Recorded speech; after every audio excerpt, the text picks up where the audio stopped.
Well, Tasha and Russell, they both love reading books. Tasha and Russell, they both love reading books. Well, what do you do when you share such a love? Welcome to Well, the you start a 125th club, you episode of the start a ABC club, an Pod, the adult Adult book Book club, an Club with adult Taja and book Russell. I am Russell. club. She is And a Taja. Hi. Hi, and welcome back, everybody, to the podcast. podcast where we drink and we read things. And on this episode, we read A Canticle for Leibowitz by Walter M. Miller Jr. But before we get to that, it has been 2 weeks. Taja, what's been going on in your life? Oh my God, not much at all. Summer and it's hot. Um, I had to get a new driver's license. We had a fancy-ish dinner with my parents at this place in um Middlebury. Sorry, it took me a minute. It's like a long ways away. Um, and that was really nice. And yeah, just that's it, I think. I don't I'm so bad at this. I Uh, think that's it. the bulk of my time, it's definitely moved full force into Dragon Con prep, cosplay work, all that stuff, as we were talking about before we hit the record button. It feels like normally we have maybe two at most, or it's like one for the group and then one for us that we really like focus on. And it doesn't sound like much, but this year just having three feels like so much more planning and production and everything is going on. I will say it's a little bit on me for that because I do want to, I'm trying to focus more on like making things because I definitely get enjoyment from that. And it's nice to just kind of tinker and let my mind waver away. Like it's very nice mindless activities to be going on. So been doing a lot of work on those. And it's the same thing where like you think you like have a plan and then you check the picture of what you're making and you're like, oh, I have to make that and that. And oh, I forgot about that part and this. And let me just okay. So there's a little bit of the stress bubble coming into play, but we still have like 20 something days to go, maybe something like that. Something like that. It's close enough. I think we just passed 3 weeks this Tuesday, so shit, we have less than 20 days. But we'll be fine. We'll figure We'll it be out. fine. Or we won't, and it will be fine either way. Aside from that, because of everything that's been going on with my family, Amanda and I, we tried to plan like a little quick week vacation for us, which quickly fell apart. Our first thought was Iceland. We were going to go there, but this week was the eclipse. And because of that, Iceland was incredibly booked out because it was on the 100% coverage, whatever. And then we were going to do Newfoundland and then couldn't get on the ferry for that. And it just kind of, anyway, long story long, we ended up going to southern upstate New York. I don't know what you call the area around Poughkeepsie, but the Sounds Hudson Valley, that's what they call it. So we stayed in the Hudson Valley for about 4 days and basically just traveled to a different little village or town for a day adventure. We did some hiking and went did some of our hiking, which is not Barry and Taja. I'm on the ledges of things and scrawling or whatever you call it up different things. We did it. She like showed me. She didn't show me pictures, but she was like, on one of these, we will have to climb like a ladder against a ledge. And I was like, oh shit, okay. And like you get there and the sign is like, this, you're gonna have to duck because it was like caves. And they're like, you're gonna have to duck and squeeze, and there's like some boardwalks and there's ladders, and you gotta and I'm like, okay, shit. We saw like three of those signs. We get to the ladder, it was literally like two steps. by fours, like super thick, and it was like 4 steps. It's not a lot. I mean, it was totally our speed, and I was Awesome. thankful, believe me. But yeah, it was just absolutely again, just our style of hike for sure. That's awesome. So yeah, that was good. And then just coming back from that again, right back into the cosplaying. So very exciting. We do have some band stuff coming up. We're actually going to get into a recording studio between this episode and next episode. We're going to record a song because we have 3 shows coming up in September and October. And Whoa. Dolly thought we should promote something with that, I guess. Yeah. So we're going to give that a shot and see how it goes, which is something I've been harping on for, I don't know, 8, 9 months now. So hey, we're doing it. Yay. Yay! And aside from that, you can follow all of our adventures on Instagram, Twitter, and YouTube at Adult Book Club 21. That is all one word, Adult Book Club, and then the number 21.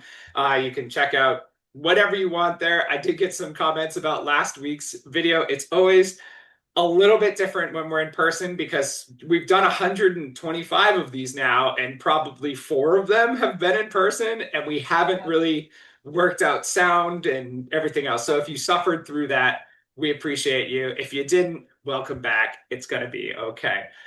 So again, Adult Book Club 21, find us there. And on that note, we move back to the book, which once again was A Canticle for Leibowitz by Walter M. Miller Jr.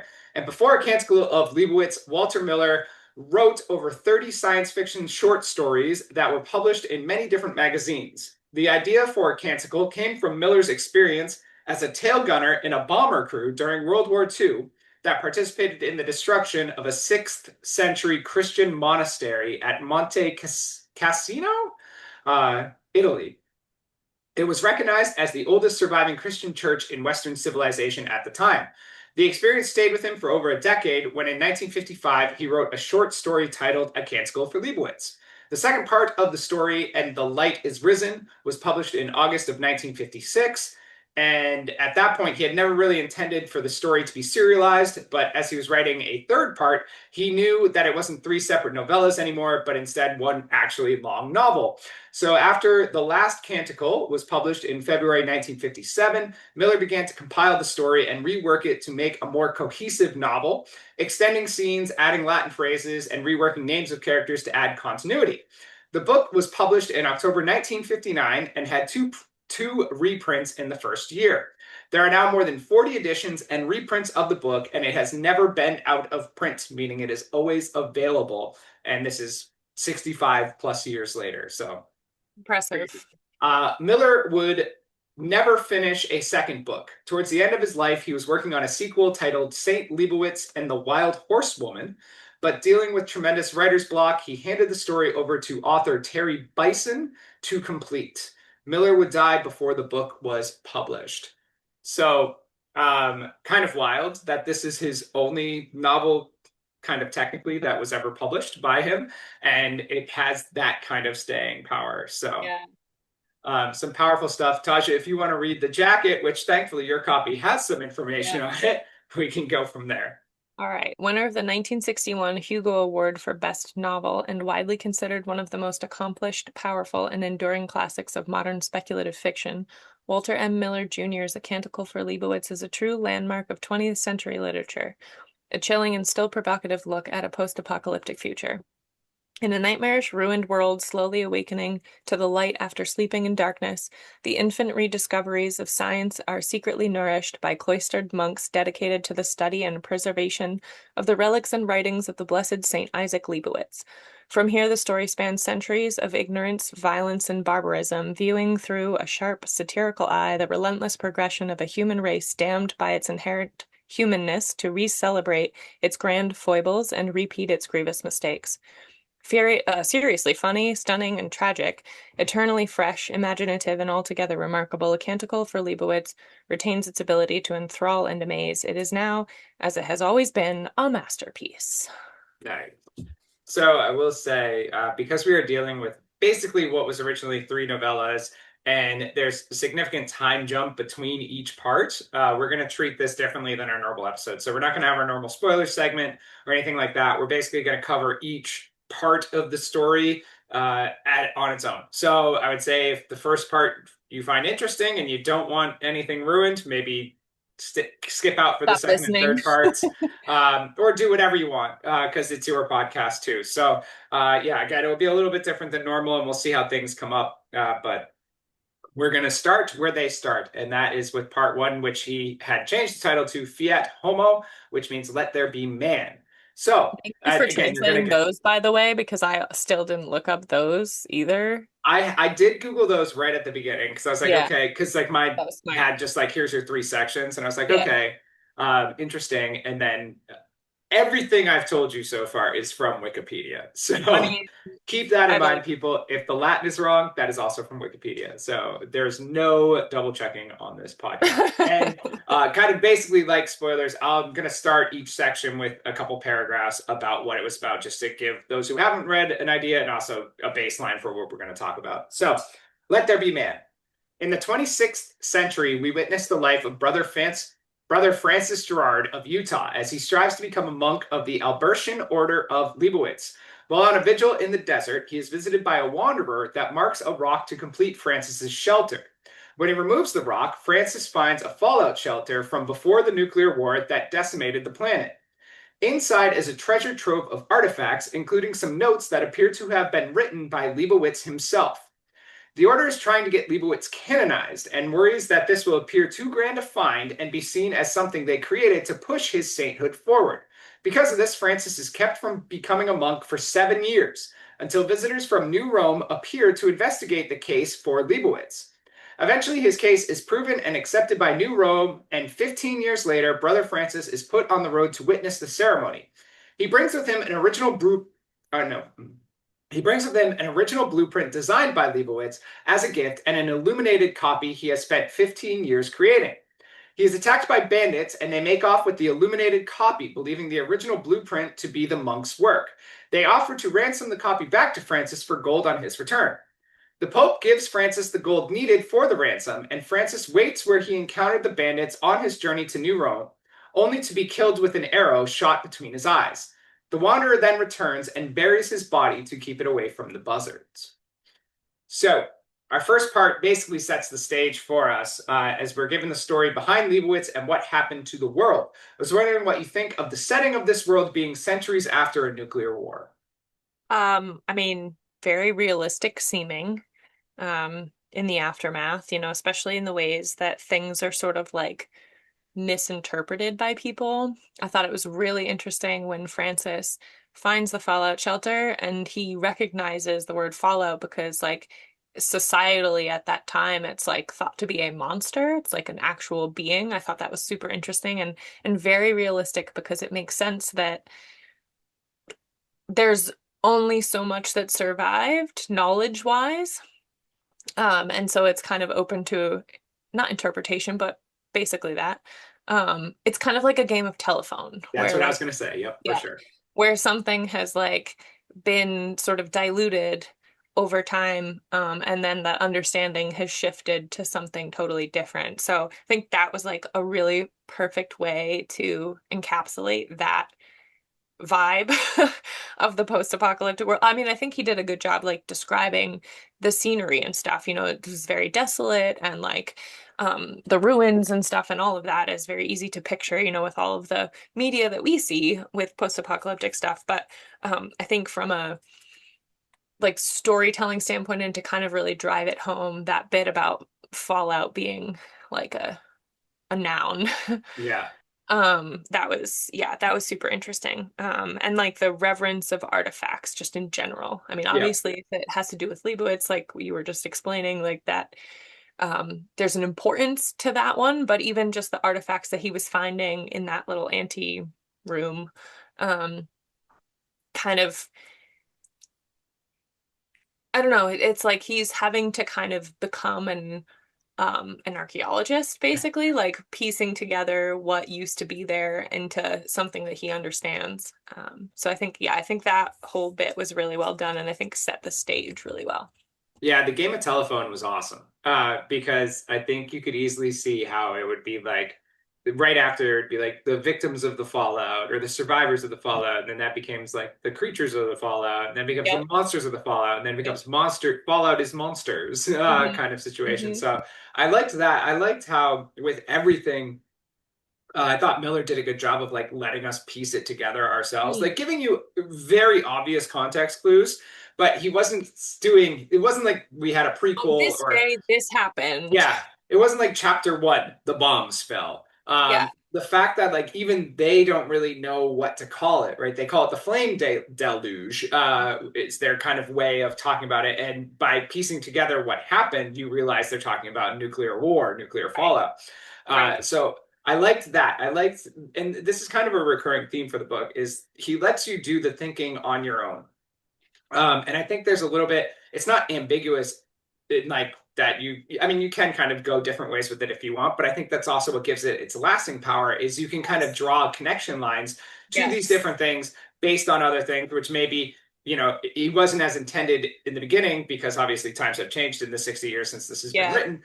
But because of the way it's written, you can be like, oh, I could see our leader doing Like, that, or I could see man doing that, whatever. I So think I because the thought themes are so solid. yeah, And Yeah. I thought that the layout was just really well done. And then just the idea of, again, what we would think is stupid, literally the idea of the simpletons coming through, right? Where Yes. after the nuclear war happens, the survivors, they blame the learned men because they're like, okay, it was your fault. Like, yeah, sure, one guy pushed the button, but as we learn at some point, there was communication where the smart people got on their side and like tried to hamper it because they knew their heads would roll if they didn't, whatever. Because of that, this those who survived call themselves the simpletons, and they start the simplification, which is Mm-hmm. just burning Yep. anything that has writing on it, anything that Yep. has any kind of diagrams or anything like that. We need to simplify the world. They called it the simplification. And this was like early on, when Leibowitz was still alive, this was happening. And there's the idea of like even knowing how to read is enough to be killed. Yep. So that crazy, but at the same time, completely believable. Well, that's the portion of the book where I wrote MAGA in my copy because that is very on the nose. And it's like you were saying before we started recording that I think that one of the strongest things about this, the staying power of this book, is that it can be read in any era. Yeah. And things still apply. And that I mean, obviously it's not happening to that exact extent, but book banning and doing your own research about vaccines, all of those things feel very in line with that. And that's where I worry about how we see later on when Brother Francis gets to work, because like the whole way that Abbey makes money is they copy books. Yep. So his job is to do that basically, like the Psalms books and Yep. the standard fare there. But they're all given like 1 hour of time where they can do their own thing, and one of the brothers spends that time looking through like books that have some destruction on them and trying to figure out the missing pieces of it. Like And a mathematical algorithm for like figuring yeah, out. and it's like in his lifetime, he'll get like a handful of pages, maybe a Yeah. dozen or something like that. Yeah. Um, that is wild to me because, again, jumping around here, but we see later on that those pages become they're believed as the real thing, right? And we see that in our world too, as you were just saying, where somebody's views on something become the norm or common knowledge or The something like baseline. that because we stop backing it up with Yep. actual information. So Yep. We it get was, things like RFK who get to make policy decisions. yes, that's what we're dealing with. Yeah. So I appreciated the worlds he built for us, where there's a group of people that are trying to stop that from happening, who are trying to do their best to maintain knowledge. And we see this in other stories as well, where it talks about the containing the human knowledge or whatever. Like the Forgetting which one. seed. Yeah, Like, well, even just like the last book, Lost in Space, with yeah. NASA or whatever the Yes. yes, that alien, where like they have the hive mind, but they're Yeah. collecting the book where it's all the Yeah. knowledge they can find that they're putting in Yeah. it because they want to keep it stored. Like it was interesting reading this too and being like, oh, I can see parts of this and parts of that. And like we'll get into it, I guess, probably more with Leibowitz, but when we talk about like the bookleggers and the memorizers, I Yes. was like, wow, that's really Fahrenheit 451. Yeah. So it's like, oh, did who pulled from who basically? Ooh. And I think Fahrenheit 451 was like 53 or Okay. 55, and that first part was 55. I don't know if that was later edited in Right, with, right, the right. change in 59 or whatever, but still right around that same time. And again, it makes sense coming out of World War II when you talk Yeah. about book burning and all that. Well, and Huge just Nazi the thing. wholesale destruction or concern about wholesale destruction of things and knowledge and really old abbeys. um yeah, I think that that piece was super interesting about the knowledge keepers. Yeah. And I you know my thoughts about religion, so like I'm not super stoked about that, but I appreciate that like a for lack of a better term, religious order grew up out of that concept. And it's not, it's the basis on the basis of record keeping and um, keeping that safe instead of what I feel like often organized religion ends up being like a just blob level, let's just get everybody involved. So it was like they had this very purposefully driven tunnel vision kind of task instead of um, be fruitful and multiply. Nice. And I want to get into that when we talk about Leibowitz. So let's move into that so I can touch on that part. So this part of our story also tells readers about Leibowitz's life and why he should be raised to sainthood. I was wondering what stood out to you about our titular character. And this was my first note. I liked the play on religion here because Leibowitz, when he comes out of the shelter, he is somebody that would be murdered by the simpletons for sure. He was an engineer of some sort before, and had many designs and blueprints to his name and all that stuff, as we learn. So it would make sense that he would have something inside of him that wants to preserve that knowledge. And after years of trying to find his wife, Emily, and then either finding her corpse or giving up on it, moving on, he then moves towards the preservation of knowledge. And again, the bookleggers, as I touched on before, they are literally finding books, packing them into barrels and Yeah. burying those barrels out in the desert here. Again, we're in like Nevada, Utah, somewhere in that area.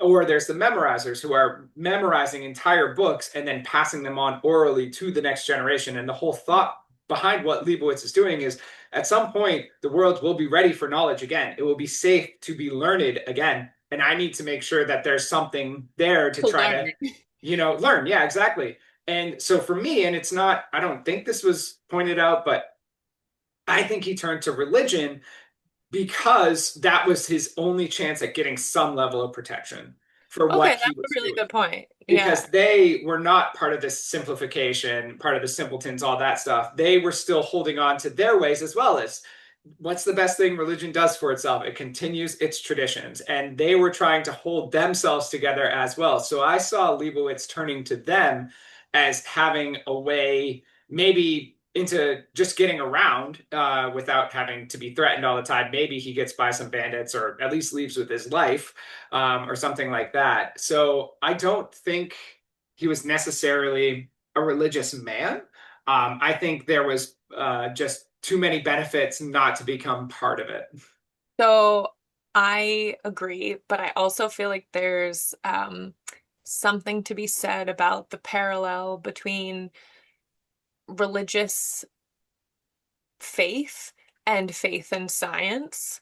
And I think that, and I'm not even just like science, but just like the um, faith in being learned, which I think, like you were saying, his goal is to keep that on the table. And so, like um, when you were talking, I had a really good point, and now it's left me.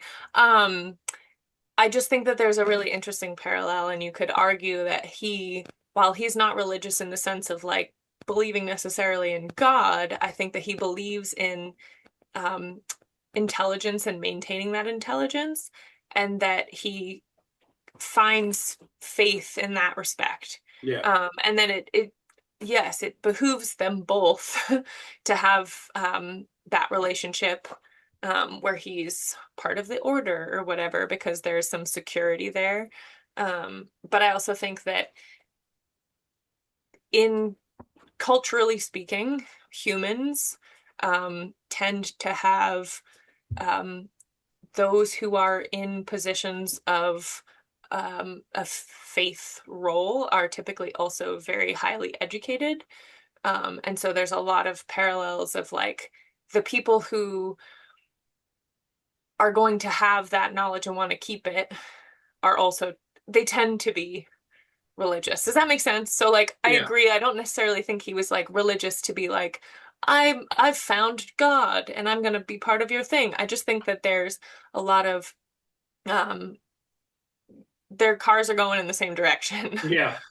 Yeah, no, I get what you mean. And I can understand where you're coming from too, because it's how quickly he's accepted. But then again, on the other hand, I do appreciate how the Abbey springs up. And the other half of this too is the Abbey springs up in ruins, which happen to be within a stone's throw, basically, of the fallout shelter that we Right. assume Leibowitz was in. Right. Again, assuming this is also where he planted the barrels, knowing that maybe someday that shelter could be of use either as a shelter or also for the things preserved in there. So, although I guess he couldn't have been in that shelter because we No, I learned don't think he was. I yeah, think that because we they were learned the in different rocks. places. Yeah, because we learned the rocks actually pin the door in, and they make the point that the door should have been opened in instead of out. But that is Well, where they so find what they believe to be his wife's remains, which is maybe why he was in the area then. yeah, I feel like they found his wife's remains in that that outside area, and they found 15 people inside, and that Right. was the maximum number of people. So I got the impression that either like she couldn't fit in there, and she probably died during the catastrophe, and then he had found her. I think that because when Francis finds what I assume is like a briefcase kind of thing with like his notes and shit, it seemed to me like maybe he'd gotten there, found her, was like, okay, I don't need this note about bringing her something home anymore. Like this doesn't matter. So then he like went about his business. You know what I Yeah. mean? Yeah. Sorry about the confusion there, folks. Sometimes when you're talking about it, you're like, oh no, I'm completely wrong. Let me backtrack here. No, I Um, mean like I also could have misinterpreted it. I don't know. but I did, so again, sorry, before that, what I was going to point out was the fact that, again, this is how like the stories become, where when they're pushing for his sainthood, it's because of all the incredible work he did for the church, and maybe for mankind too, preserving this knowledge. But like, that was never his goal. His goal was to just preserve knowledge to hopefully help somebody someday. I did appreciate that the Abbey then takes that over, where the Yeah. preservation of what they have becomes their main goal. We even learned that, like, because of the fortification of it, they've had to repel attackers Yeah. before, who maybe wanted other things, but they do it to protect the knowledge. So I liked how all of that kind of melded. Like, it makes sense. And again, going back to Miller's experience being a part of that group that bombed that church, it would make sense that this kind of sat with him and tried to, think of what comes next. How do they repair this? Yeah, and to kind of like, yeah, have it be a salve for the situation that he went through. So, moving on to our actual meat of this story, which is Brother Francis, I want to know what you thought of him as we got to see his struggles and his pretty much all of his life. I was gonna say I felt like we got more of him than we did of Leibowitz, obviously. I think that makes sense though, but like Leibowitz is at this point like up for sainthood, so he's like um a figurehead of sorts. And Francis, I thought he was really resilient, I guess would be a good word. He was a really good vehicle for this first part and like how he was kind of our POV about it. Because he had, I wouldn't call it like religious fervor, but he had this drive about kind of proving his point that like that the Leibowitz stuff that he found really did matter and it was important. It was important to him, but it was important to like his order.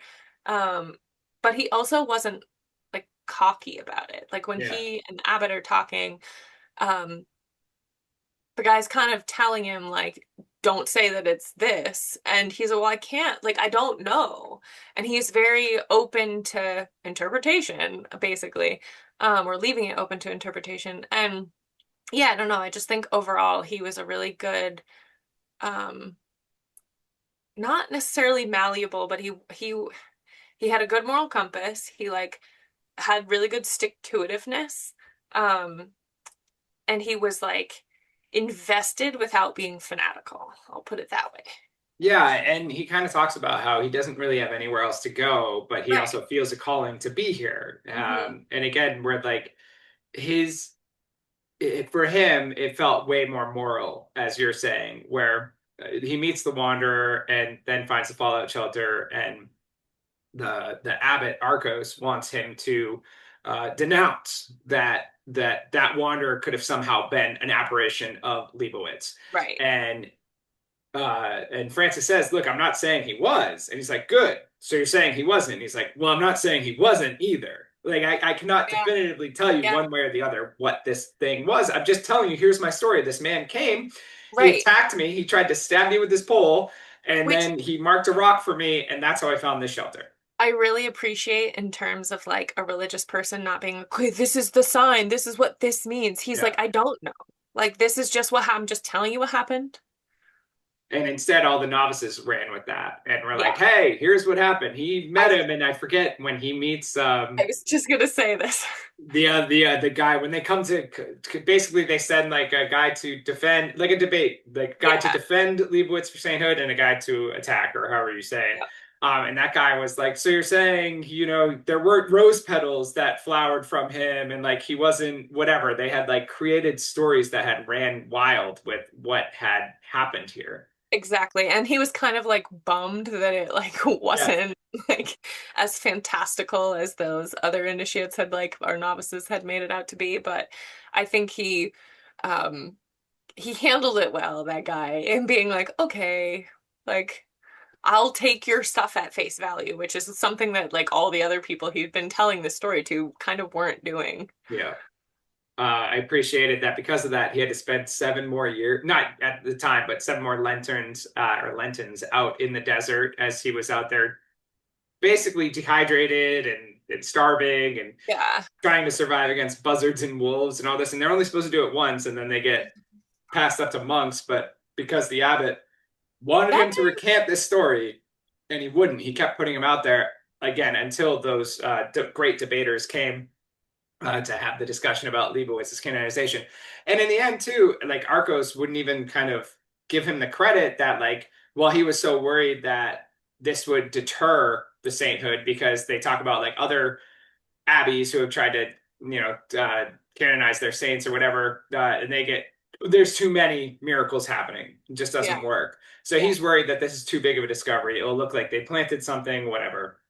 So like, well, I kind of see that. Fucking 7 years. And then for them to be like, yeah, this actually is across our table now because of this. Like we Yeah. would Like we not wouldn't have really be even talking had about it. this. Yes. Yeah. That other guy was a jerk. Yeah. Well, and that's kind of what, and again, Francis being the quieter, gentler, kind of moral, straight compass guy, he when he does finally become a monk, he gets put in that copyright or copying center, and they're given that 1 hour. So for his 1 hour, he was first working on just duplicating multiple diagrams because they need to do that every whatever decades or so to keep them fresh. But then he decides to shuffle the Leibowitz print in there so he can work on that. And as he does it once, he realizes that it's like it's not enough. So he creates that illuminated copy where he's adding gold Beautiful. and beautiful scrawling, and it's on some kind of skin, like lamb skin or goat skin or something like that. And he only has an hour a day, and then one of the other monks gets put ahead of him in charge of the shop when the other one dies, and he tells him to put it away. And it isn't until this investigator, so somebody else comes back and wants to see it, and he's like, "Oh, you should keep working on this." And he's like, "Ha ha." Yeah, that was fun. Just wild the amount of stuff he goes through to create this thing that takes him 15 years of his life. And then he, of course, gets hit by bandits because that's the world he lives in. That was like kind of a shocking way to end that scenario or that first segment. I was like, oh, okay.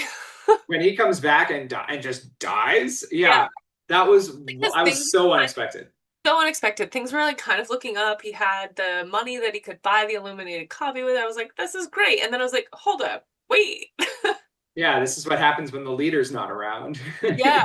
It's just yeah, that surprised me, especially after that the leader seemed to like understand, hey, we're gonna take your donkey, and Hmm. we're gonna take this. And yeah, sure, we'll sell it back to you because it's pretty and the gold's not really worth much. And Hmm. yeah, so if you bring us 2 gold, we could eat off that for a while. But then when he returns, he's not there, so he gets an arrow in the head. Wild. I did expect, and again, I guess it makes sense because we have such big time jumps. Yeah. But I did expect, I don't know, more of More that. Francis.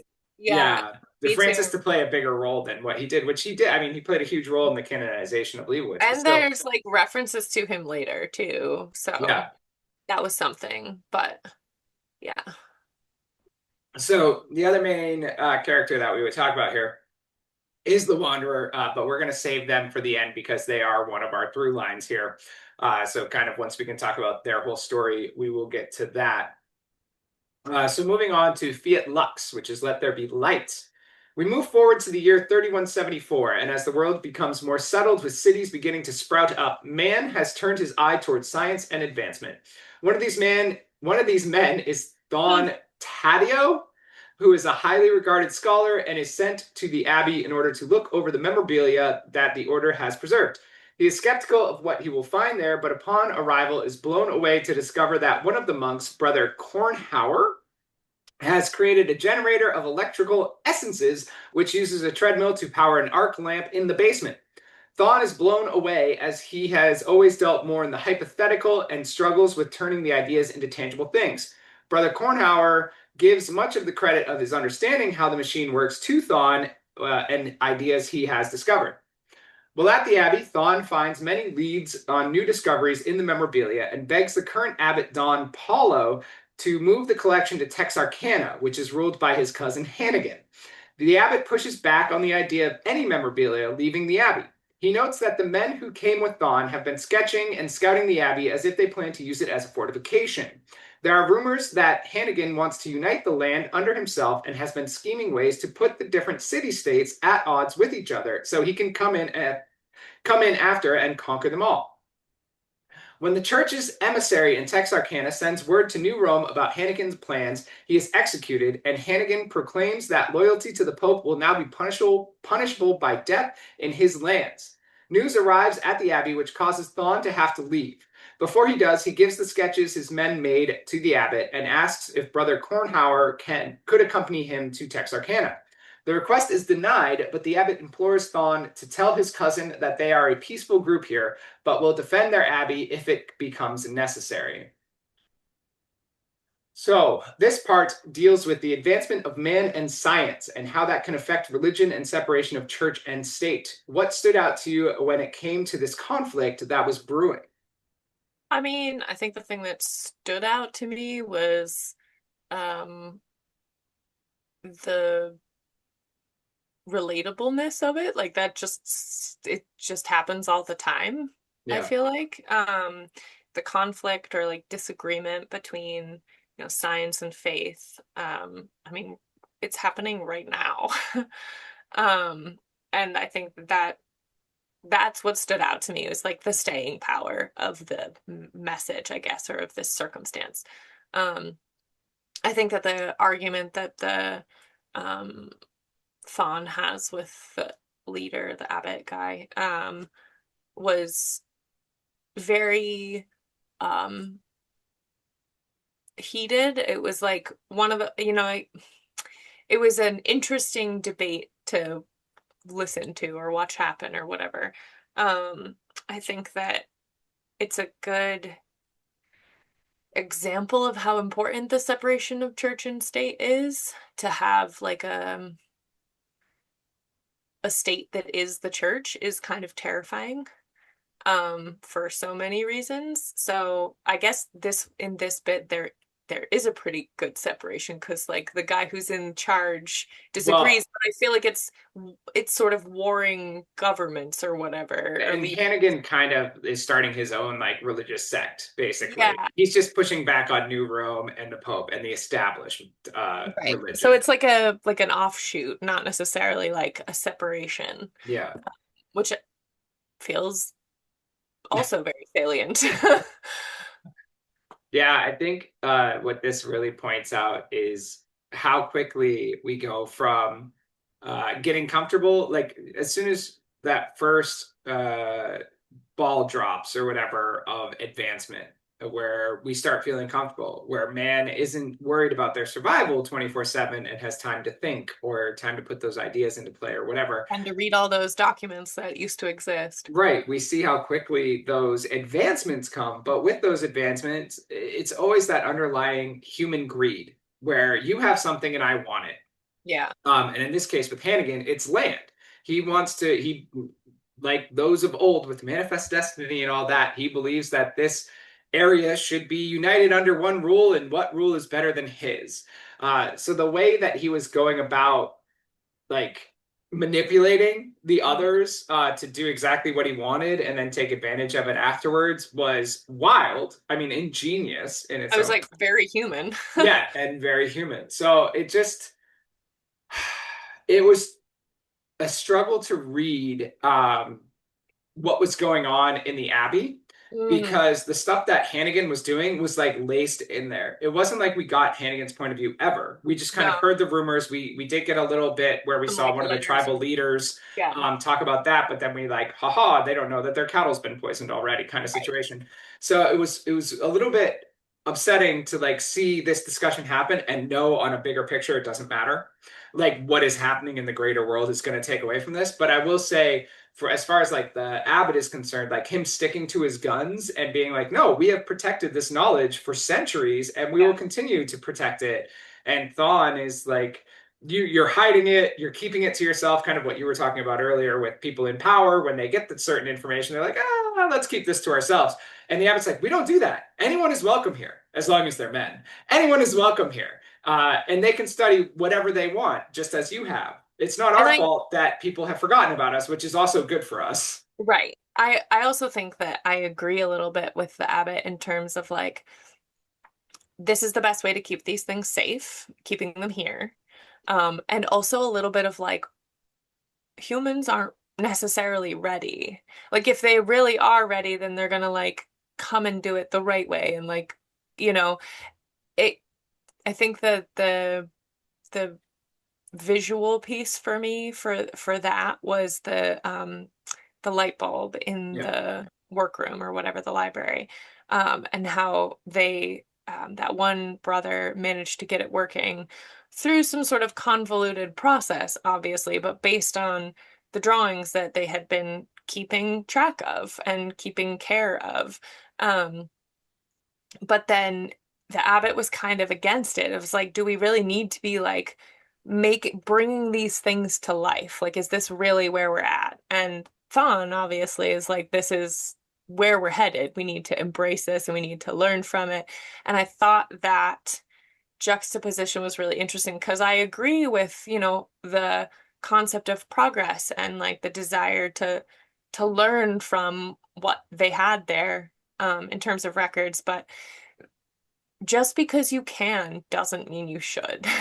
And once again, you're leading perfectly into my point for the second question in one of these. So Don Tato and Abbot Don Paulo are at the crux of this disagreement. What did you make of these two characters and their stances? Exactly that. Like the Abbot thought of the repercussions. Hmm. He was constantly asking, but what comes next? Yep. Sure, you want to do this, and it's incredible in the arc light. Yeah, it lights up 1,000 candles or whatever. It's incredible, but what does this mean moving forward? Who's going to use this and for what? Like, and which is what happens with every invention. What you Yes. think it's going to do, yes, it does, but then it's, why do we have GLP-1 right now? Because it was a diabetes drug that then they found out that it caused incredible weight loss and Yep. unintended consequences.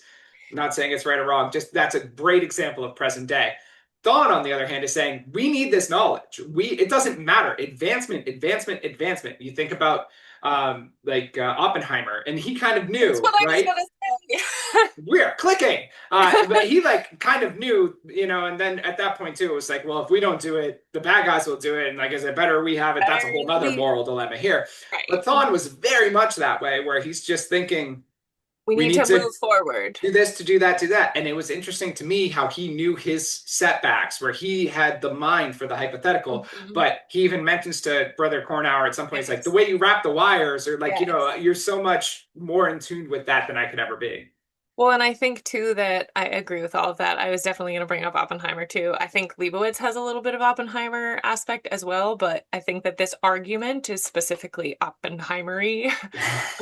And I think that the Abbott kind of has this ability to view the situation like it's a roller coaster going up the incline, and he can see the potential for that fall. Whereas the Thawne is like, I'm just seeing up, and I don't recognize that we're on a roller coaster.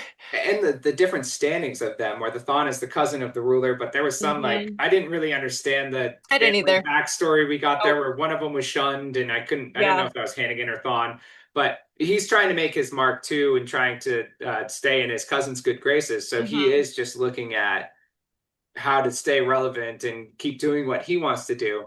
So he is very much in the now. And I think that Abbott, with the wooden sculpture that we Mm-hmm. see somebody making during Brother Francis's time, Francis time. and the Abbot at that point hates it, and like, Yeah. it's like on display for a little while, and then he And hides he it in puts his it office downstairs. to like keep it away from everybody. And so during the Abbot Don Paulo's time, he has it in the office, and he talks about how, like, looking at it, he's kind of reminded of like some symbolism of Leibowitz and all this other stuff. But like we hear it's either from him or in the next one where it's sent back downstairs because that Abbott didn't like it. And again, this is like a small thing. It's just a statue.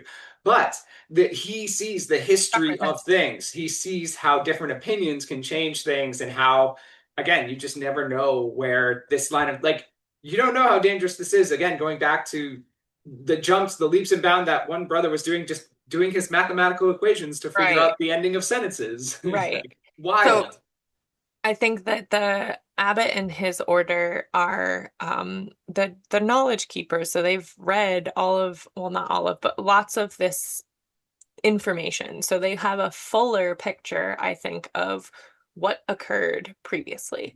And so all of this argument and the abbot's point, I totally respect, because it feels very much like the humanities checking STEM Mm, in terms of like runaway advancement needs to be viewed through the lens of past occurrences. Like, you're doomed, if you don't pay attention to history, you're doomed to repeat it. And yep. like that, I think, is the place of the Leibowitzian order in general. But I think that that was very strongly the abbot's point. Like, I agree with Athon, and I appreciate that there's like basically a college for learning. And I think the point that Leibowitz was trying to do back in Francis's, or before Francis's time, was to make sure that people continued to learn and continued to progress in knowledge. And that's definitely happening, but it needs to be tempered. Yeah. And I think that this argument was just very um, important for that. Yeah, and maybe giving the Abbot too much credit here, but I think he can see like the timeline because, Yeah. like you said, the amount of memorabilia they have, where they can see, like, again, this is one pin, and then it's exponential from here. Well, and presumably the abbot didn't just like start out at the top. Like, he probably was a novice and all those things. So he probably had to do all of the studying, so to speak, that the order has to do to get to the position that he's in now. So he has this wealth of knowledge about the past specifically, not just like knowledge. Well, and then the whole time too, on top of that, the Hannigan's hanging over them the whole time. So that's the Mm. other half of this, is knowing that whatever you give Thawne, or whatever he's taking from here, is going right to the man who seems very Who's a unhinged. dictatory kind of Yeah. thing. So Yeah. you probably, that's part of it too, where it's like knowing the direct The link it hands has that and where it's going to be going Mhm. and used and what it will be used for, as we see how good Hannigan is using the tools he has. That is probably also another reason why he's pushing back so fervently on this situation. And I think that that's sort of where his like actual faith, like in God, comes in, because I think that that's sort of his part of his moral compass is that. Yeah. Yeah.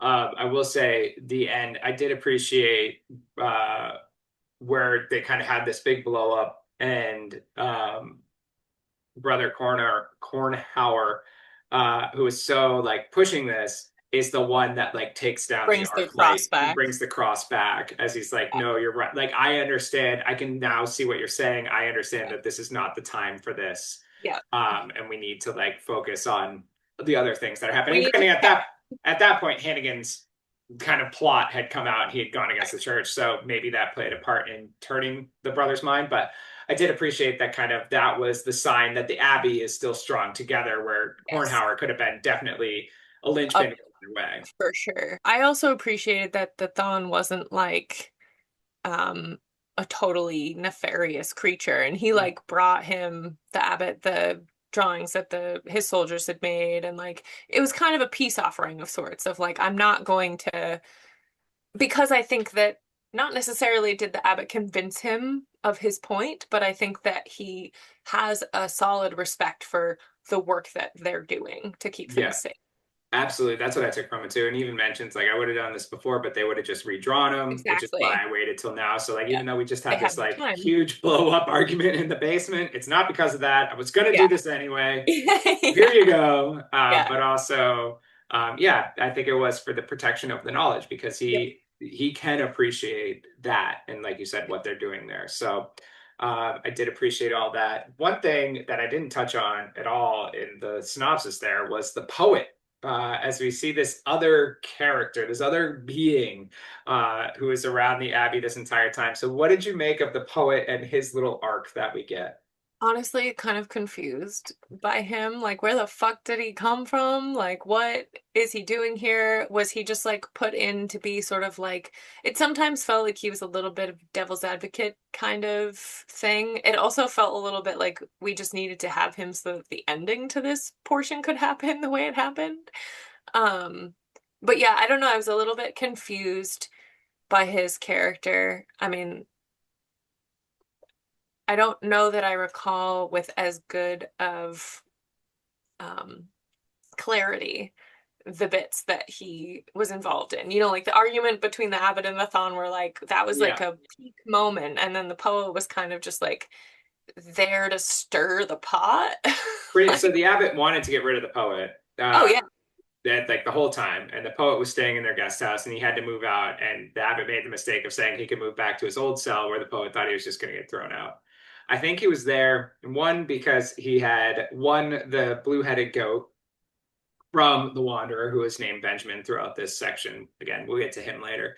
And two, he did stir the pot with the Thon at dinner, yeah, that dinner. and kind of brought some of that, like you were saying, devil's advocate against him. It did feel weird at times, for He sure. was almost like a jester, like a court. I mean, they referenced him like that too, didn't they? Didn't somebody make a joke? Didn't I think the Thon did?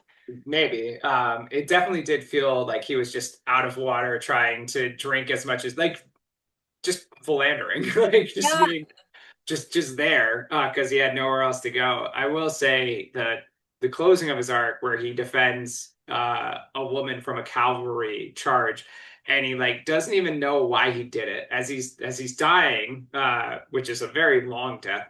He is Yes. talking about like why did you like to the cavalryman like why did you have to like raise your sword against her, like why'd you have to hit him again or something like that, and he's like I would have just stayed hidden in the bushes but you had to go and like I don't know, like try to make a good man of me. Aggressive. And then he's quickly shot down by the other soldiers.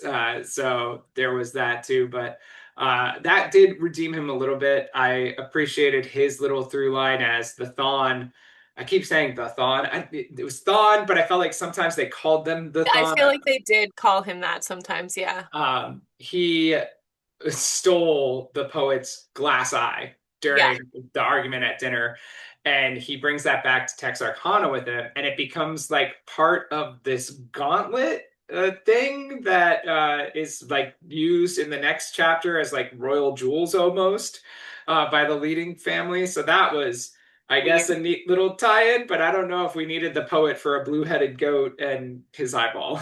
Yeah, yeah, I definitely had some confusion around that character. I think it was maybe just a vehicle for some of the things that needed to be said, and that was like the easiest way to do that. I don't Yeah. know. Yeah, I agree. And there were parts too where like the religion side of it and what they were doing with the different feasts and all that, where like I Yeah. just didn't understand No. the meaning of those things. So maybe there was some play on that too, where the poet's Okay. presence or whatever. But yeah, I didn't honestly. I like wrote this whole thing and then I went to do like an additional spoiler section like we would normally do, and I was like, oh, we didn't even talk about the poet. Let's put him back in there. He definitely Uh, meant something. So That's anyway, you can let us know in the comments how wrong we were there. So moving on, we have the final part, which is Fiat Voluntas Tua, short, which is Thy will be done. So now the year is 3781, and mankind is back in a nuclear age with two world superpowers, the Asian Coalition and the Atlantic Confederacy. The two have been at a stalemate in a Cold War for decades, with both expanding into space with nuclear weapons and space stations in the galaxy. A nuclear incident occurs in the Asian city of Ituan, and a warning shot is fired over the South Pacific. With tensions rising, Abbot Zerchi reaches out to New Rome with a request to reactivate the church's contingency plan to send members of the abbey to space with the memorabilia in order to preserve man's knowledge if nuclear war happens again. New Rome tells him to proceed with the plans and prepare for departure in 3 days. Abbot Zerchi appoints Brother Joshua to lead the group. That night, the Atlantic Confederacy launches attacks on Asian coalition space platforms. The coalition responds by using a nuclear weapon and leveling Texarkana. The World Court issues a 10-day ceasefire to try and come to terms. During these 10 days, the abbey becomes a place for refugees, and a government emergency response camp is set up nearby. Abbot Zerchi gets into heated debates with Dr. Coors from the camp about offering euthanasia to people who are in tremendous pain and too far gone for healing because of the radiation. When Coors goes against Zerchi's orders and issues a euthanasia tag, they are thrown out of the abbey and sent to the camp down the road, which has become mostly a crematorium. Zerch tries his best to convince the mother of the child not to bring her daughter to the camp and that helping end someone's life is murder no matter what level their pain is. Eventually, the woman gets to the camp and Zerchi is thrown out of there after striking the doctor. When he returns to the abbey, he is frustrated with himself and confesses his sins. He still has work to do, as he had promised to hear the confession of a local woman named Mrs. Grales, who has 2 heads, the second being a cherub head that has sat dormant her entire life. During the confession, another nuclear strike happens nearby, and while trying to escape, Zerchi is pinned by a wall of the abbey that has collapsed. He then witnesses as it appears Mrs. Grail's body is dying, but the cherub head named Rachel has come to life. Zerchi tries to baptize the head, but it quickly pulls away and then administers the Eucharist to him. This is implying Rachel is like the Virgin Mary, exempt from the original sin, and Zerchi dies believing he has seen one last miracle. Pulled that right from Wikipedia, not my own interpretation. We then see Brother Joshua as he climbs aboard the vessel set for the stars. As he knocks the dirt off his sandals, he references Matthew 10:14. If anyone will not welcome you or listen to your words, leave that home or town and shake that dust off your feet. He ends by saying, sic transit mundus, thus passes the world. The book ends with a quick vignette showing the ecological effects from the war, with fish and birds dying in a fallout and a shark only surviving by heading to deeper waters and being very hungry that season. So, history repeats itself again. What did you think of the overall story in the last part of the book? I said it totally fucking tracks. Human's gonna human. Honestly, I'm a little surprised that it took that long enough for them to be spacefaring to fuck shit up again. Also, like, my dude, Walter M. Miller Jr., probably wasn't aware just how bad climate change was gonna get, but I don't see this being we're gonna have fucked things up before we can fuck them up in this way. So, yeah. Who knows? We'll see. I felt We like won't. as reading this, I was like, I don't know, it's giving me a little bit of anxiety about our current situation. As they talk about the leader of the dynastic family of Texarkana at this point is an 11-year-old boy. Yes. Which we do not have in age, but maybe in maturity. Anyway, I feel like reading that and just knowing that this stupidity was coming back. Again, this is the stuff that they had tried to, this is why Abbot Don Paulo was trying to slow down the advancements. And this is, again, we get to a point where, I don't know, we just start pointing our biggest weapons at each other and saying, I'm going to do it. Like, how many, like, I think about this being published right before the Cuban Missile Crisis. And then the Cold War that happens there. And now, again, just the poignancy of this, reading it today, where we have everything that's going in Iran, and not necessarily 2 world powers aiming nuclear weapons, but again, similar to when we got involved in Iraq, the beliefs of weapons of mass destruction and nuclear, and who should have nuclear things and who shouldn't, and all this bullshit that people in power decide is worth the lives of 7 billion fucking people is absolutely wild to me. So reading it, this part I did not like as much. It gave me very much anxiety. Another thing, well, first of all, I wanted to touch on, I really appreciated the foreword that was in your copy. Oh, me too. I got to read that because Oh, we we were started together. reading this Yeah, at that was camp. good. So it was a foreword by Mary Doria Russell, who we have covered before, her story, The Sparrow. She's obviously another author. And she talks about this book and how she had read it when she was 18 and like 44 and 54, something like that. And how each time she reads it, she feels differently about it, or something Pull else something kind of different from sparks it. something Yeah, and whatever. Again, those ambiguous connections that can yeah, be made because of what's happening in your life at that point. So as I was reading that, or as I was reading the story with that in mind, and also that helped me understand this book a lot more. Where yeah, again, my book didn't even have a jacket, so I was just going in completely blind without that kind of setup, which made me yeah. much more interested for it. Um, but the fact that 65 years ago, this is how one of the chapters started with a press conference between a reporter and the Secretary of Defense. And on page 242, his response is, "Madam, as you very well know, we do not have a war ministry here. We have a defense ministry." And the Spider-Man meme of all the Spider-Mans pointing at each other was just blowing up in my head because what the fuck? Because for those very few listeners that we have not in the US, or maybe people who are not knowing what's going on in our fucking lives, we had it. Our Secretary of Defense spent millions, like tens of millions of dollars rebranding the fucking defense, whatever fucking thing, to the Secretary of War. Yeah. Yep. 65 years ago. That Yep. blows my fucking Because mind. human's gonna human, and also I will say, and then like I'm assuming Walter M. Miller Jr. was an American. Yeah, I believe so, yeah. Um, tracks. yeah. It just I'm not saying absolutely, they're the worst because also like Russia sucks. Slava Ukraine. absolute shit show. Reading that. So that stood out to me. It was not shocking. I think obviously this is what our story was leading to the entire Right. time, protecting that knowledge, knowing that someday man Yeah. would come back into his own power and kill himself again because that's what we do. Yeah. I Um, Good. did think it was interesting how the New Rome and like the religious authorities had to kind of like sneak off the planet.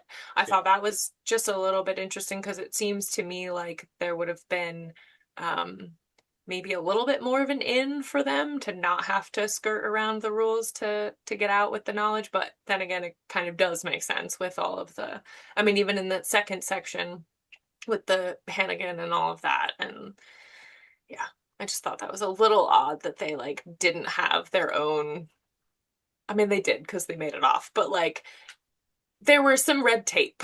Yeah, they used a ship. I forget exactly. I think it was from like 200 years prior. They had been given the rights to a spacecraft And it was kind that of like in the fine print that they could have it. It like wasn't really explicit. yeah, and there's like no real reason for it, but they did talk about maybe sending people out to the stars because at this point, too, we had populated other planets, as I think they were talking about going to Alpha Centauri, which is I feel like what everyone talks about.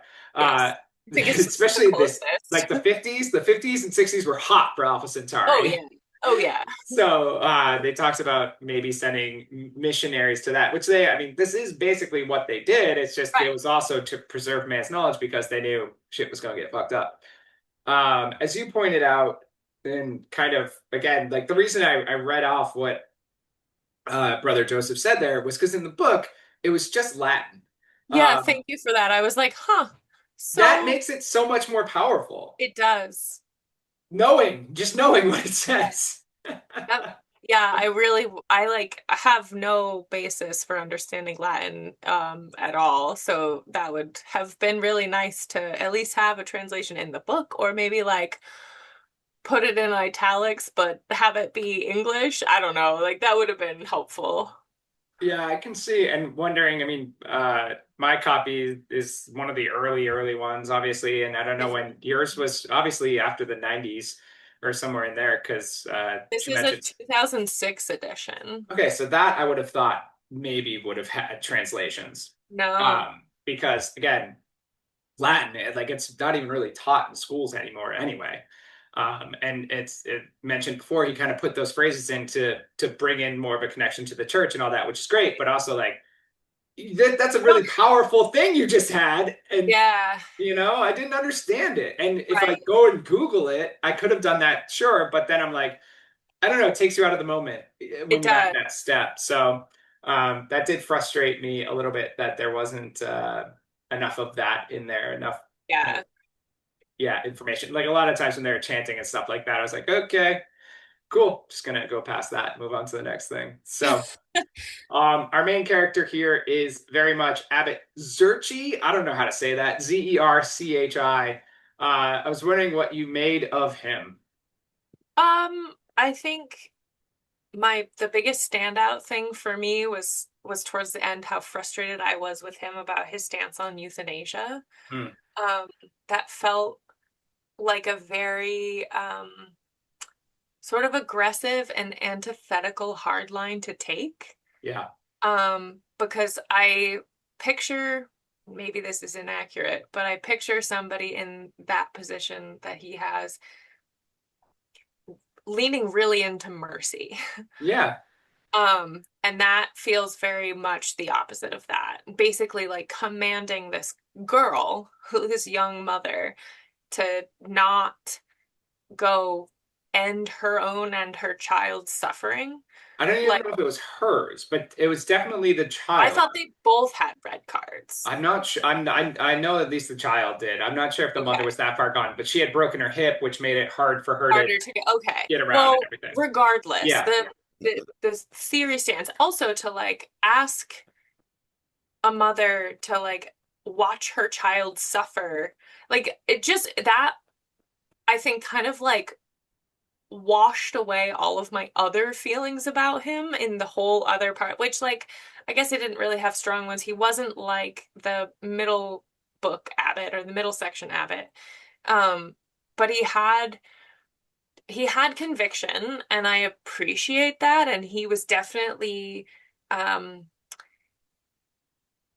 he was definitely passionate about keeping the Abbey safe and like all of that I respect, but his stance with the doctor and like making him promise not to do it, like to tell people to go, and just the way he treated this girl, I really couldn't like it changed. I didn't want to say it changed my opinion, but I couldn't get past that. That was Yeah. like the only like the biggest, it was like neon lights for me, and I really struggled with that. I think that I yeah, I don't know. I can't parse those two things of being like it's really important for like he I think was the most like godly religious Yeah. of the abbots. Yeah. So to have his faith be so making him so aggressive about this was just wild to me, especially again, and he told the story about the cat that he had to kill, and like that was atrocious, but also like you you didn't do it right. Yeah. So like suffering sucks.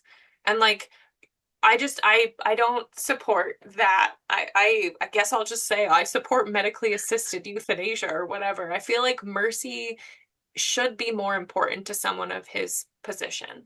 And that was weird. You just brought up so many things that I hope I can remember. Sorry. First of all, terrible cat killing scene, still not as bad as Betty. Shout out Betty. Secondly, I do like how this was pointed out by the abbots as they went. It wasn't just the ones we pinpointed, it was also them talking about their predecessors, but they were like, oh, that one did it this way, and that one did it this way. And I think even this abbot, as he's talking to Brother Joseph, or Joshua, as he's preparing to lead these people into space, and he's like, I'm not qualified. I don't know how to lead. And he's like, look, there's no right answer. None of us have ever had the right answer. You just lead with whatever your gut is or whatever you feel, whatever's telling you, whatever, if you think it's God or whatever. You And deal with that, lead your own way. you want the leaders that don't want to be leaders. Yes, Yeah, Joshua Pryor is a good leader. He's still out Yes. there somewhere, folks. Yeah. Actually, he's not even born yet because this is 3174 or something.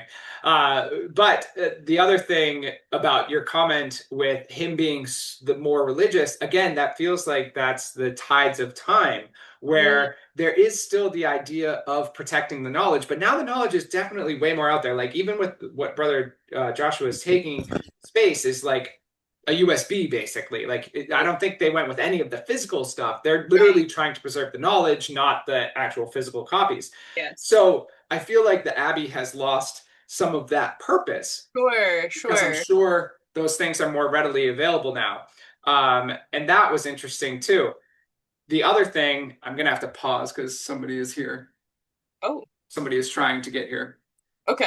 The other thing too was oh, how he could be so in tune with like kind of taking advantage of the times where it's like, oh, I have this 6 lane highway I have to cross, and we created this Yeah. other building across from the Abbey, so we don't have to stay here. And like Yep. it's like, okay, you're kind of playing both sides here.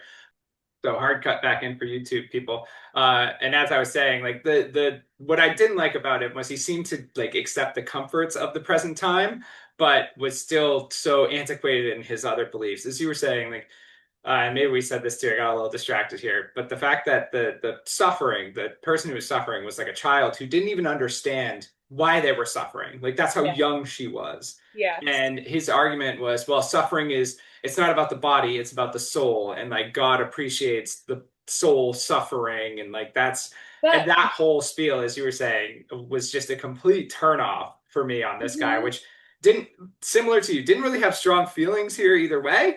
It wasn't like I was like, oh man, I love him and now I hate him. It was more just like, oh, now I just really hate you. Yes.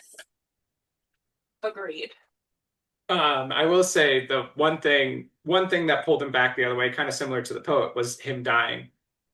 Um, and I did appreciate how he felt a little guilty and felt like he needed to live as long as he could to suffer having a wall fall on his lower half for as long as possible, like feel that pain as long as possible, because he owed that to the child who he made suffer. Yeah. So at least it was one of those where he wasn't a hypocrite. I Like he was guess. also doing that. So good on you for that, I guess. But also like maybe we don't. Nobody needs to suffer. Yeah, maybe that. That seems like the best of all scenarios. Yeah. I did have this in my like additional thing, but because we're talking about it, it seemed to me like when the wall fell on him or whatever, when he's just like trapped there, and he kind of like some of the crypts nearby were like unearthed and he found that skull with the arrow and I was like, that's Francis. Yes. Yeah. And I loved that little through line. I thought that was really cool. Yeah, I appreciated Francis coming back, and it was either in that story or in the second part where they talk about how they found Francis's body and how it was the Wanderer who Mhm. pointed them out to it, and like a belief that somehow, again, the through line that this is actually the same man, which we'll get into in a little bit. The last part, just about Zerchi, that upset me was he could be so forward thinking, knowing that they had to do this, get these people off planet, so forward thinking about that. He could let his passion overcome him to the point where he struck Dr. Coors in the moment there as he was fighting. And again, maybe it's just that's his hot button issue is euthanasia, and that's what came over him. But the fact that he showed those two things there, but couldn't when it came to like, this is a 2 year old or whatever, a small Yeah. child who doesn't understand that their body's covered in radiation burns and they're not going to survive. And like not only that, but like the mom, you're forcing two sufferings. Yeah. Like the kid who doesn't understand and the mom to watch it I all. mean, to be fair, I like made the joke earlier that it's men only, but because it wasn't until they opened the refugee camp that they like took down the sign that said no women and children. So maybe there's just not much experience there because usually they have like another sister chapel or something where they can go to at this point. I was gonna say, in all these years, between the or in this third portion or like the whatever, all this time has passed and No, still, no girls men. allowed in the boys' hangout. Yeah, man. No progression there. We got to space, but fuck them women. Yeah, they did let some women on the spacecraft though, and That's 20 fair. children. I mean, they have to, because, like, be fruitful and multiply. So moving on to our stranger part of this part, we have the character of Mrs. Grails and her cherub head, who we believe is named Rachel. Uh, Yeah. what did you make of them? And then that last moment that was shared with Abitsurchi. I mean, I didn't really understand what happened there.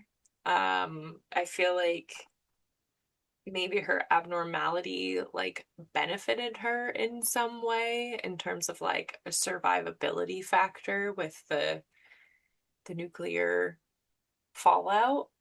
But so two things. One, I appreciate, well, I didn't fucking understand it, but I did appreciate that when he tries to baptize her, she's like, "Oh, no, thank you."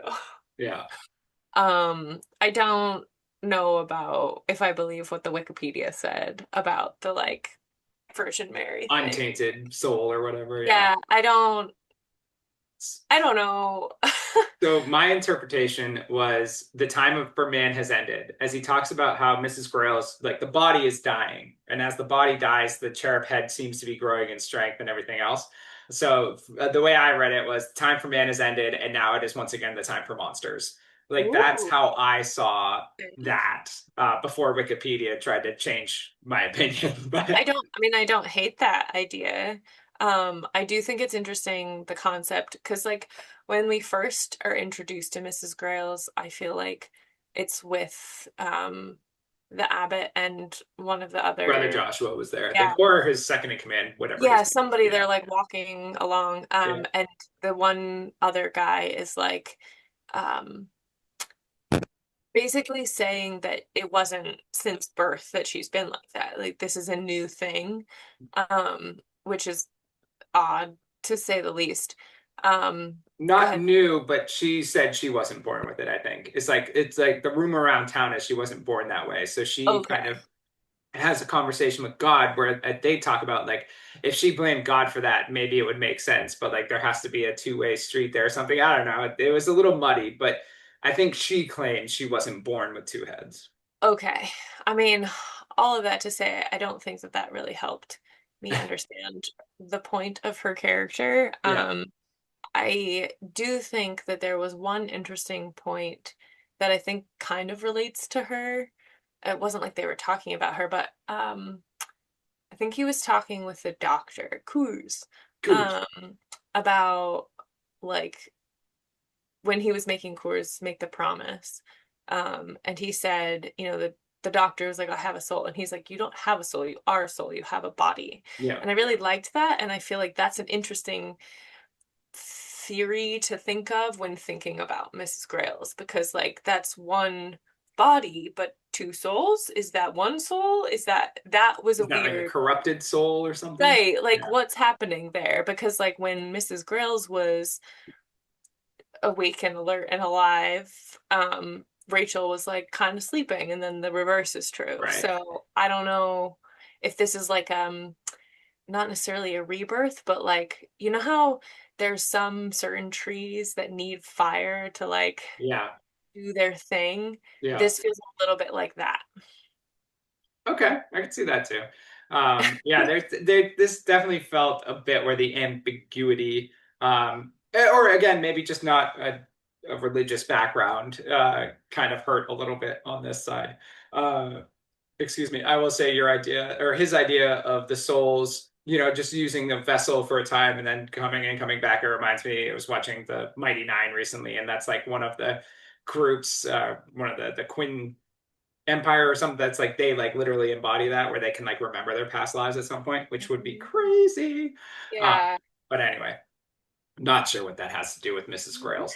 Uh, and on that point, I did also mention this point, the shout out to Brother Francis's skull, as you pointed out, coming through here at the end, so you could look at it. Also, the fact that he like ran back in to like preserve the. I assume they're the little That's what wafers. I was thinking it was too, Okay. like the body of I know Christ or nothing whatever it about is. communion, Yeah. so Um, we got the bread, that's the body. We got the wine, that's the blood. That's all I yeah. know. So let's move on. So now we're going to talk about that one overarching character who's in all three stories, and that is the Wanderer. So what did you think of him once we saw his entire arc? I was like, is this man a vampire or a something? Because I feel like they were implying that it was the same entity each time. Yes. And I got from my impression from the first segment was that it was Leibowitz. Yes. And so this whole time I was like, okay, so this guy who's the Wanderer, who is Benjamin, who is also the statue, who is also Leibowitz, that I was like, okay, I'm gonna roll with it. Like, is this all just apparitions? Like, people had full on conversations, Right. Multiple people, like the multiple poet people. gambled with him, and Yep, Brother Paolo had a long conversation with yep. Benjamin. And they had been friends for some time, it Yeah. sounded like. Yeah. Um, so yeah, it was sort of like, is he just like a narrative tool? Is this a real guy? Like, I don't know. I don't know what he was supposed to be because I kept getting the impression that he was Leibowitz. I mean, I took it that he was. I feel like he was just adding this mystical element to it. Yeah. And I do think he was physically there. Like Yes. he has that time with Brother Francis in the Yep. beginning, and like that his story gets a little bit more mystical because the Wanderer says he's going to continue on to the Abbey, and then he never appears there. So that's why they think it's, oh, he appeared to you, whatever. But then we see with Benjamin that he interacts with many people. Hmm. He also sees no see somebody else at some point. Oh, he goes to see Thawne while he's Benjamin because he is like waiting for someone, his Messiah or something. And Hmm. like he just kept saying, "Oh, you're not the one. You're not the one I'm waiting for," or whatever.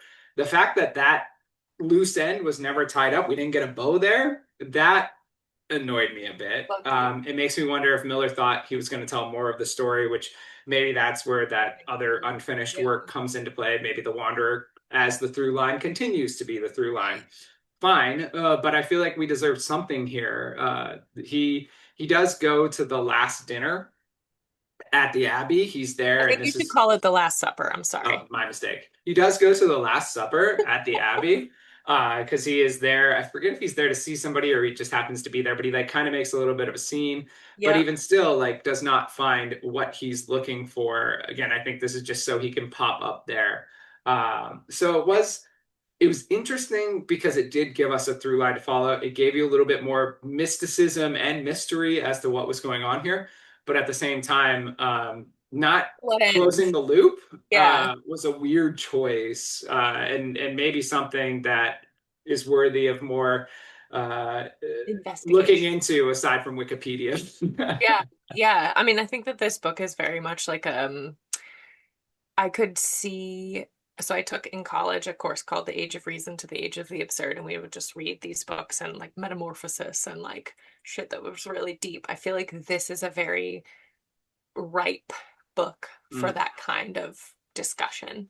I do what I loved about this through line with The Wanderer is how frequently the abbots that have the interactions with the statue in their offices, yeah. how frequently they were like, he reminds me of someone, but I can't really place it. And I want to be like, so fucking Wanderer. Like, how do you not know? But And the also, it's fact supposed to be Leibowitz. Well, and the fact that he was always wearing burlap or something like that, which Yeah. is something that like Leibowitz was known for, or in some way, yeah, there was, I think all the markers were there that it was Leibowitz, but again, no explanation for how he survived or why, again, he survived. But So, okay, two things. One is that supposed to be like a Christ-like figure? With the burlap and the like very I'm just a carpenter, no big deal. Um, and two, fuck, I forgot my two. Um, shit. well, supposedly Leibowitz was killed too. He's always depicted with the rope around his neck because I, he's hung by simpletons. He's caught and killed by them. So that's like the other thing where okay, how could it again, be him? but we see other situations where the story takes over, That's so true. maybe that's what happened. It's all propaganda. Still doesn't explain to us why he's immortal though. This does No, again, he's a like I feel vampire. like That's my theory. what's that? He's a vampire. That's my Vampire. We see him in the sun though, quite a bit. theory. That's true. Immediately dashed. Very good point. I will say I appreciated it. I thought it was like a little get to know him in the first part. I thought the second part was great because the Don Paolo actually goes and sits with him and like has conversations with him in Act Two, and I was expecting more of that in Act Three. So for him to kind of disappear in Act Three, that felt strange to me. Wasn't there some circumstance, I don't remember what part it was in, and maybe it was the one you were talking about with Thon, and the Wanderer coming. Didn't he refer to himself at one point as Lazarus? Yeah, he did make that. I think it was like him mocking somebody. Okay, so he Uh, wasn't being serious. That was just, but it or could was be. It might have been with the abbot. I don't remember, but yeah, I do remember him going off about that at some point. yeah, there was some sort of Lazarus reference, which There were like, there were definitely parts in reading this story. I can understand why people read it a few times because I got lost oh my a God, couple of times. same. Like there's something with these older books. Sometimes you're just like, if your mind wanders a little bit, you're It's done. gone. You're Well, done. I also did myself no favors. I listened to a couple of chunks in the car Oh because yeah. it was like $4, $3.99 on Audible. And I was like, well, I can't not get it. That'll help me read faster. So yeah, those bits that I listened to, I felt like perhaps I missed some Yeah. bits. So let us know in the comments what we missed. Yeah. But I would be interested. Like I'm pretty sure Angie has read this. Like I'd Oh be yeah. interested To to talk with her talk to about it. Yeah. somebody else about it. Yes. And kind of see what their interpretation was. Because I do feel too, if we talk to somebody who had more of a religious background, Or they might be able to fill in some of these things that maybe we missed, not yeah, understanding the Angie has different a feasts and ceremonies and Latin. So, yeah, there, Angie has a much better grasp of that yeah. than I think we do. So we'll look forward to that in a couple weeks. On that note, was there anything else you wanted to touch on in all of this? As we call it additional spoilers, but if everything's a spoiler, nothing can be. Right. I mean, just the Francis's skull. Actually, I also appreciated that the Wanderer was the one that like found him and kind of like reunited him with the Abbey and everything. Well, and like that was again trying to create the I think was Through trying to line. create the connection that this is the same man because he finds him Yes. and Yes. buries him, and then centuries later Yes. he finds the body and or the Right. remains that are left and brings it back to the abbey, and so Francis can get more of the what he's owed as far as Yeah, his raising due. it. Yeah, I was wondering. I thought the illumination was going to come back at some point. I did Or like too. the fact that the tribe ran away with it, I thought that like somehow that was going to become like a Yeah. religious symbol for them or something. Yeah. Like they prayed to it That's a without really good knowing what point. it was. Um, Yeah. but yeah, Yeah. never came up. No, It that's was a interesting to see what got tied up and what didn't in the long run, you know. yeah. But It's funny too because there's a lot of things that happened that like I didn't necessarily think of as not tied up until we've had this conversation. nice. Um, yeah. I think that's everything. I mean, the whole brother Joshua going to space thing made sense. Like they learned from their mistakes, I guess is what you Yep. can take from that. And they knew that they had to preserve whatever they could. And I do also appreciate that like he makes a point of saying like isn't it interesting the abbot does like isn't it interesting that we started recruiting from like people that have been to space even if it was Mhm. just minimal amount of space because he's like I've never led a mission blah blah. He's like yeah but you've been to space, so have Right. all the other brothers that are going with you, so Right. you guys have some experience there.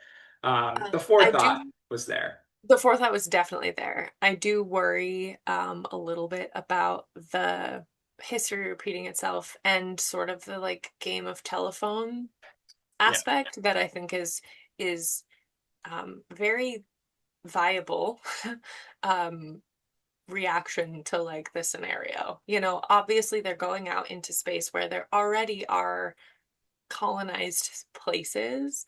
But I think that they're probably going to be doing it with a different societal structure in those places. for So sure. like Yeah, their importance is maybe lessened, and the fact that they're bringing things from Earth, which like yes, humans came from there, but like we've seen this in other sci-fi kind of things that like the evolution of society happens very differently in different circumstances. yeah, And I think that there's the potential for somebody who's coming from a planet that just destroyed itself through their own means isn't necessarily going to be taken at face value, if that makes sense. So like the yeah. lessons that they're trying to spread it might take some, which, hey, huh, sounds a lot like religion. I mean, hopefully, being the younger cast of characters, that they'll be more accepting to what they find rather Yeah, than trying to push their ways onto it. right. But it would be interesting to know if, with the second book, even if that's ever Yeah. touched on or If it anything. was Or, like a future. yeah, or if it's just we're doing it again. Let's Yeah. start Yeah. civilization in the Dark Ages. So yeah, on that note, we're gonna move into grading. So if this is your first episode, a weird one to choose, but welcome. We do our grading based on the D&D D20 scale. So 1 is bad, 20 is good, and then we add, subtract characteristic, modifier, ability, or skill from the game Dungeons and Dragons that we think best fits our story. We alternate every episode, and I'm interested to see what Taja does because she's up first here. So Taja, what did you give this one? So I gave it a straight roll of 17, which looks a lot higher than what you gave it. No, not that much higher. That was I didn't expect that though. Okay, so talking about it really helps me, honestly. Yeah. Like I actually did not change my score though. So I think that some of the things that we talked about before we started recording and the fact that there's such a timeless quality to the themes and the way that they're presented really lends itself to, like, the forward in my copy. She read it at different parts in her life, and I think that that has merit. I think that this is a book you could go back to very easily and read very differently, or read the same, whatever. I mean, like, you're still getting something from it, but the on the face, it looks like it's going to be super religious and stuff. And I did give it a +1 for religion, but hear me out. I'm giving it a +1 for the religion of history, of knowledge, of which I guess I could just give it history. But I think that the way that they've wrapped it up into their faith pushes it over to religion. Fair. Because I think that they've built such a strong foundation of protection of the knowledge in conjunction with sort of the moral compass of religion that I think exists without religion, but that's also just me. And I think that the marriage of those two things made sense, especially like what you were saying in the first part, how with Leibowitz, and the original sort of fallout, like he sought out the religious, the abbey, basically, because that lended him some security that he wouldn't have found elsewhere. Yeah. So I think that that makes it kind of more important than just the simple, like, okay, well, there's this like offshoot of random people that have made a conglomerate of knowledge keepers. Like, it gives it all credence. And I think that there's just a lot of really real things in this, in terms of, it's so old and it's so valid for right now still. So yeah, I think it's definitely timeless, and I think that that's its like superpower. So yeah, 18. Nice. I will say, to your point there about the religion, the Abbey, like coming together, I think it's him going to them being like, look, I'll do everything you want to do. Just help me preserve knowledge. And like you even see that it's almost like the same way as we see with in Brother Francis's time, where they have to do all the work and then you get 1 hour to do Right. free play. But it's still like you're doing something to like knowledge, you know, it's not like I spin plates now. Okay. Right. So there was that kind of marriage where, as you were touching on earlier too, like preserving knowledge is important to the church as well. So like it made sense that it worked that way. And then to push him towards sainthood comes centuries later, where it's like, oh, actually, what you did really help. So Right. sure, good job. I'm glad God called to you and told you to save books in barrels. Yes. And memorize things. So for me, I didn't know where we were going to go with this, but I gave it a plus. I gave it a 15 on the dice because I definitely feel like there's a lot that I didn't understand or didn't grasp fully, as we were just touching on. Like as soon as you kind of zoned out a little bit, you missed things. And this being a podcast book, like it's always like, okay, I got to make sure I get it done. Like there's a time limit. It would be interesting to tackle it again, maybe in 5 years without that, and see if you pull different stuff from it, maybe with a Latin dictionary or something, to get all those little nooks and crannies. I will say, because it's a podcast book and the extra work we do that goes into it, I feel like I understand it a lot better than if I had just read this and then went to talk to somebody about it. That has definitely helped. And then, as always, having a conversation with you to see like how you interpreted things was great. But I think that the things that I pull back from, first of all, the writing was really good. Obviously, for it to have this timeless quality, for it to have never been out of print, for it to be ambiguous and specific enough that you can pull from your current life on something that was written so long ago. Classic, as you said, it makes complete sense that this is in that category. So I wanted to give it a lot of credit for that. But again, kind of the religious side of things, the through lines, I really wanted more at the end, kind of some of the bows that were left untied, maybe leading up to the sequel, who knows? But even the sequel, like when he was working on it, that's still like 30 years after this publication. So I wonder what his thought process was there, especially always being a short story guy. Maybe he just wanted to go back to that.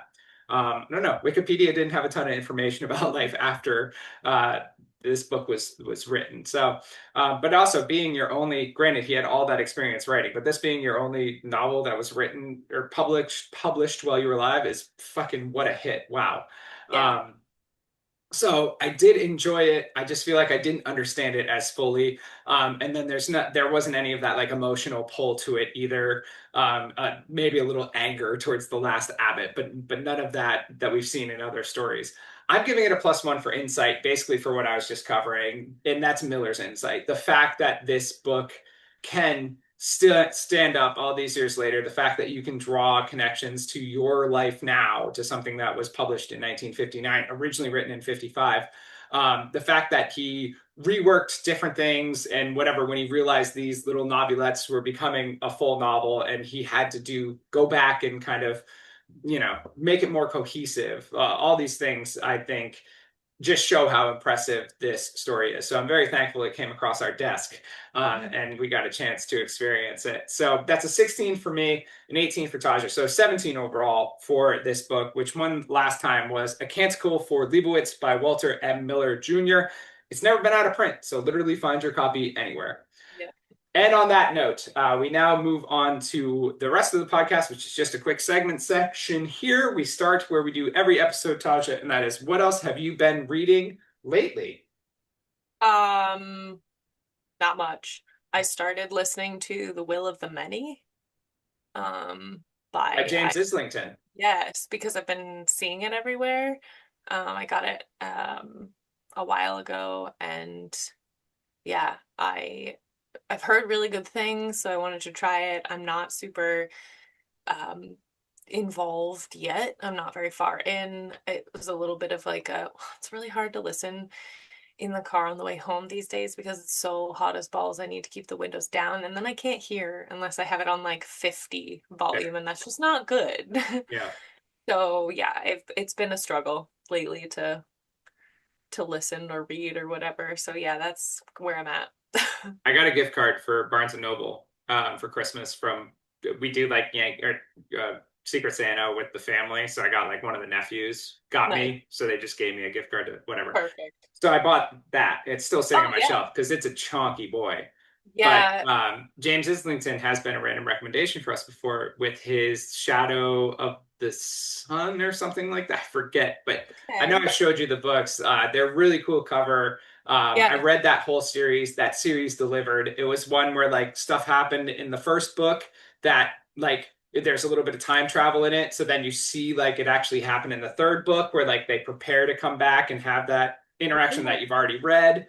It was a fantasy novel, so it was like really interesting. So when I had just money to spend and could buy a book, I was like, sure, we'll go here. The second book in that series has already come out, but because it's so chonky, I look at it and I'm like, yeah, but as soon as you said that, I was like, I know exactly what you're reading.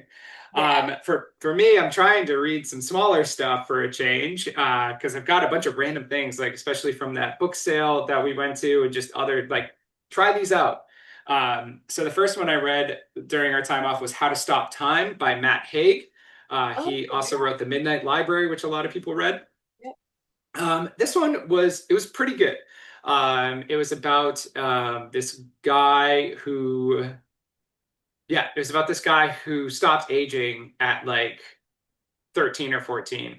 Or he didn't stop, but he started aging very slowly. So like every year for him, or like every 20 years or something like that, he actually ages a year. So he's not immortal. He will eventually die. But like He's he was slow. born in like the 1600s, I think, or something like that, England. And, so it was like witch trials, and his life was very difficult as a young, actually like 35-year-old who looked like a 14-year-old trying to hide and make his way and whatever. So it talks about how he kind of loses his purpose and he falls in with this group that like helps hide him, and he meets other people like him and all this stuff. It was interesting. Yeah. I felt like it did okay landing the plane, but not great. I have another one by him. It's just something that kind of, for some reason, I kept running into his stuff. So we'll see how that goes. And then after I finished Canticle, I just finished last night Death in the Arctic by Tom Hindle. This was one that I found at the book sale. So it's literally anything that sounded remotely good, let's take it. This was a murder mystery that happened aboard a um, blimp, whatever you call those, airship. Uh, Dirigible. yeah, dirigible, over the Arctic. And kind of, it went a little like woo crazy. I was like, oh, we got one death. Oh, oh, oh, oh, oh. It wasn't that many, but it still just kind of like snowballed from there and went a little wild. I did feel like we stayed a little bit too long in some characters' POVs where it's like, oh, and she like thought she had her big break coming and now this happened. And it was set in like 2020s. So it's like Oh, somebody was bringing this airship travel back, and like this was during the first flight as there was like a promotional event that didn't go well. interesting. Yeah, so it wasn't bad. It wasn't great. I think I gave it 3 stars. Strictly middle of the road. Good job on that. So those are the two I've read recently. Like I said, it's going off of random recommendation. I am like hunting for books that we can talk about. And on that note, Tasha, what do you have for us for random recommendation this episode? I have The Queen's Gambit by Walter Tevis, which you probably, listeners, viewers, whatever, have seen the Netflix movie, show, whatever. I think it was Yeah. like a mini series. Yeah. Um, the book was really entertaining. It also, the show did a very good job staying true to the book. But it's like a coming of age story about this girl who's like a chess genius. And she kind of deals with um yeah, I guess like drug and alcohol addiction and being super freaking smart. And being a Um, woman at that time. and being a woman in Yeah. that time. Yeah. It was written in 83, but it was like 50s, 60s Yeah. time frame setting. Yeah, it was very good. I mean, if you've seen the show, you've basically read the book. Yeah. But I mean, the book was good, which is why they made a show out of it, probably. All those years later, though, I didn't know it was from 83. That's wild. Yeah, Nice. yeah. Uh, Um, yeah, go ahead. on that note about miniseries, like I like when they do the miniseries instead of the movie or like a Yeah, show or gives whatever, you because more. yeah, it gives you more time to go into it. I just finished rewatching Station 11 last night. Uh, Oh, I've been nice. jonesing for it. I fucking love that story. Honestly, I'm like, do I need to reread the book? I don't know. I don't do that. But yeah, I kept seeing it on HBO, and I was like, Oh, we're I gonna. do It was it. like 3 nights we just watched it. It's so It's good. very good. Yeah. Yeah. But Yeah. anyway, that was The Queen's Gambit by Walter Tevis, a book from the 80s, but a show Yeah. from like that was a COVID show too. That was 2020. Yeah, something for everyone to talk about on those weekly Zooms. Yeah. Uh, Like better than Tiger King. wait, I still haven't watched it. Very proud Oh, of myself. Very proud of myself. We that's dodged a bad. couple bullets during COVID. And on Yeah. that note, we're going to move on to our final piece of business, which is what's on next podcast. And is this is something different for us because we're going to cover a book by a friend of a friend. So this came across our desks. I just like saying that 3 times this episode. We're both at desks, Yeah, so yeah, that's fair. Because our friend mentioned that their friend wrote a book, and it is fantasy sci-fi, which is right in our realm. It is a little romantic-y. We'll see how that goes for me. And it deals with a lot of trauma, so we'll get into that. But the book is Stars Against the Dark by Anne Barat. Probably should have asked how to pronounce her name since we had time. we'll figure it out for the next one. We will figure it out. But yeah, so it Stars Against the Dark. This was released at the beginning of the year, I think, probably springtime. She already has a prequel that will be coming out soon, but we'll get into that when we cover everything about her next episode. The little blurb is it's like a romance about healing and surviving trauma and kind of the found family that you bring together that picks you back up after extreme trauma, I guess. There's a huge trauma warning, trigger warning in the front about all the different kinds of traumas that are in there. So we'll get into that more. But because it was a chance to highlight something that we know, what is that? Like a secondarily 6 degrees of bacon sort of thing happening.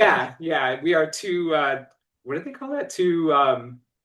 You said it, but I couldn't hear it. It didn't come through. 6 degrees of 7 bacon? Yes, we are 2 degrees of Kevin Bacon from this. We are just 2 degrees. Well, yeah, okay, yeah, 2 degrees. Yeah, Joe, and then Yep. So we're gonna cover that. So that will be on the next episode. That will be in 2 weeks, which means this episode is done. So thank you for staying with us through this conversation as we had it, and we hope you come back again. So on that note, this has been the 125th episode of ABC Pod, the Adult Book Club with Taja and Russell. Keep reading.